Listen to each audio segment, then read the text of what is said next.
कभी सोचा है एक चम्मच और सूरज, इन दोनों में क्या कॉमन हो सकता है? दोनों ही हमें दर्पणों की दिलचस्प साइंस के बारे में बहुत कुछ सिखा सकते हैं। तो आज हम इसी पर बात करेंगे और देखेंगे कि कैसे हमारी रोजमर्रा की चीजें फिजिक्स के बड़े बड़े नियमों को समझा सकती हैं। तो आज हम क्या क्या जानने वाले हैं? सबसे पहले तो ये कि हम चीजें देखते कैसे हैं। फिर बात होगी एकदम सीधे सपाट आईनों की।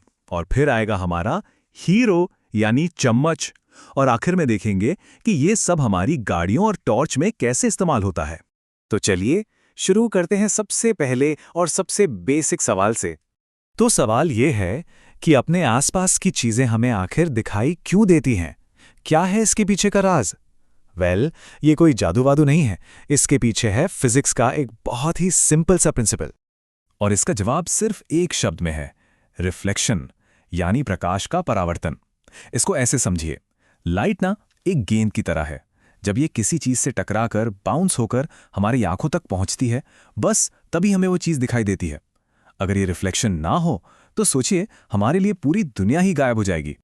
और रिफ्लेक्शन का सबसे बेस्ट, सबसे कॉमन एग्जाम्पल क्या है? अरे वही जिसे हम सब रोज सुबह उठकर देखते हैं, अपना बाथरूम का आईना, जिसे हम कहते हैं एक समतल दर्पण या प्लेन मिरर। अब प्लेन मिरर के नियम ना बड़े सीधे सादे हैं। इमेज हमेशा सीधी बनती है और बिल्कुल ऑब्जेक्ट के साइज की। लेकिन इसमें एक मजेदार ट्विस्ट है, ये लैटरली इन्वर्टेड होती है। मतलब अपना बायां हाथ उठाओगे तो आईने में दायां हाथ उठेगा। अरे इसीलिए तो एम्बुलेंस पर एम्बुलेंस उल्टा लिखा होता है, ताकि आगे वाली गाड़ी के शीशे में वो सीधा दिखे। तो ठीक है, ये तो हुई बेसलाइन। लेकिन क्या हो अगर सतह एकदम सपाट, एकदम प्लेन ना हो? यहीं से तो असली मजा शुरू होता है। और यही एंट्री होती है हमारी आज की कहानी के हीरो की, एक मामूली सा चमकता हुआ चम्मच। अच्छा, तो अब जरा एक चमकदार चम्मच को ध्यान में लाइए। जी हाँ, वही जिससे सूप पीते हैं। पर ये सिर्फ सूप के लिए नहीं है। असल में ये आपकी किचन में रखी एक छोटी मोटी फिजिक्स लैब है। देखिए, चम्मच के ना दो चेहरे होते हैं। एक वो अंदर वाला हिस्सा जो एक गुफा की तरह अंदर की तरफ धंसा होता है, इसे कहते हैं अवतल या कनकेव सरफेस। और दूसरा बाहर वाला हिस्सा जो फूला हुआ, उभरा हुआ होता है, इसे कहते हैं उत्तल या कन्वेक्स सरफेस। है ना कमाल?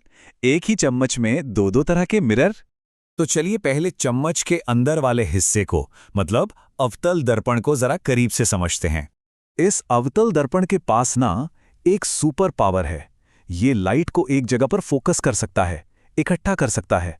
इसकी ये जो गुफा जैसी शेप है ना, वो सूरज से आने वाली सारी पैरेलल किरणों को एक ही पॉइंट पर लाकर मिला देती है। और जब आप उस पॉइंट पर कोई कागज रखते हैं तो सूरज की सारी एनर्जी एक जगह पर कॉन्सेंट्रेट हो जाती है और बूम, कागज में आग लग जाती है। और साइंस की भाषा में ये जो मैजिकल पॉइंट है जहां सारी किरणें आकर मिलती हैं, उसे ही हम प्रिंसिपल फोकस या फोकल पॉइंट कहते हैं। जी हां, यही वो हॉटस्पॉट था जिसने कागज को जला दिया था। अब देखिए, अवतल दर्पण के साथ ना दूरी का खेल बड़ा मजेदार है। अगर हम किसी चीज को एक खास जगह पर रखें, जिसे सेंटर ऑफ कर्वेचर कहते हैं, तो हमें एक रियल इमेज मिलती है। रियल इमेज मतलब ऐसी इमेज जिसे आप किसी स्क्रीन या पर्दे पर बना सकते हैं। हाँ, ये इमेज उल्टी होगी और साइज में बिल्कुल ऑब्जेक्ट के बराबर। लेकिन असली मैजिक तो तब होता है जब हम ऑब्जेक्ट को मिरर के बिल्कुल पास ले आते हैं। एकदम से इमेज सीधी हो जाती है और बहुत बड़ी। ये एक वर्चुअल इमेज है, मतलब ये मिरर के अंदर बनती हुई दिखती है। इसे आप पर्दे पर नहीं बना सकते।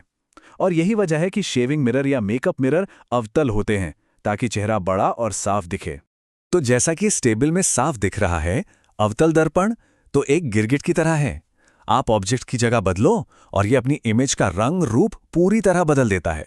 कभी छोटा और उल्टा, तो कभी बड़ा और सीधा। और इसका यही गुण इसे इतना ज्यादा यूजफुल और वर्सेटाइल बनाता है। चलो अब चम्मच को पलटते हैं। अब बारी है इसकी बाहरी उभरी हुई सतह की, यानी उत्तल दर्पण की। अवतल के उलट उत्तल दर्पण का बिहेवियर बहुत सिंपल और प्रिडिक्टेबल होता है। ये हमेशा, और मेरा मतलब है हमेशा, एक सीधी, वर्चुअल और ऑब्जेक्ट से छोटी इमेज बनाता है। इसमें कोई कंफ्यूजन ही नहीं है। और ऐसा क्यों होता है? क्योंकि उत्तल दर्पण लाइट को इकट्ठा करने के बजाय उसे बाहर की तरफ फैला देता है। बिल्कुल वैसे जैसे किसी फव्वारे से पानी चारों तरफ फैलता है। तो हमारी आंखों को क्या लगता है?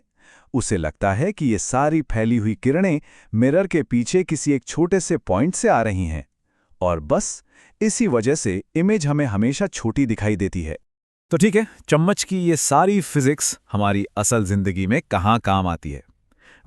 ये जानकर शायद हैरानी हो कि इन मिरर्स का इस्तेमाल हम लगभग रोज ही करते हैं। अवतल दर्पणों की बात करें तो उनकी फोकस करने और चीजों को बड़ा करने की जो ताकत है वो कमाल की है। टॉर्च और गाड़ियों की हेडलाइट्स में, ताकि लाइट दूर तक जाए। शेविंग या मेकअप मिरर्स में चेहरा बड़ा देखने के लिए। यहां तक कि डेंटिस्ट भी इनका इस्तेमाल करते हैं, दांतों को बड़ा करके देखने के लिए। और हाँ, बड़ी बड़ी सोलर भट्टियों में भी सूरज की गर्मी को एक जगह इकट्ठा करने के लिए यही काम आते हैं।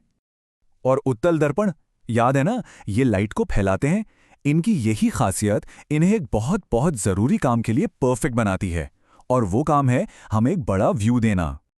और इसीलिए गाड़ियों के जो साइड व्यू मिरर होते हैं वो हमेशा उत्तल होते हैं। एक प्लेन मिरर की तुलना में उत्तल मिरर ड्राइवर को अपने पीछे का कहीं ज्यादा बड़ा एरिया दिखाते हैं। हाँ, चीजें थोड़ी छोटी दिखती हैं, पर व्यू बहुत बड़ा मिलता है। और रोड पर सेफ्टी के लिए ये बड़ा परिदृश्य देखना कितना जरूरी है, ये तो हम सब जानते हैं। तो आज हमने देखा कि लाइट का रिफ्लेक्शन यानी परावर्तन मिरर्स को कैसे काम करवाता है। लेकिन जाते जाते एक सवाल छोड़ जाते हैं। क्या हो अगर लाइट मिरर से टकराकर लौटने की बजाय उसके आर पार निकल जाए? शायद ये कहानी किसी और दिन के लिए है।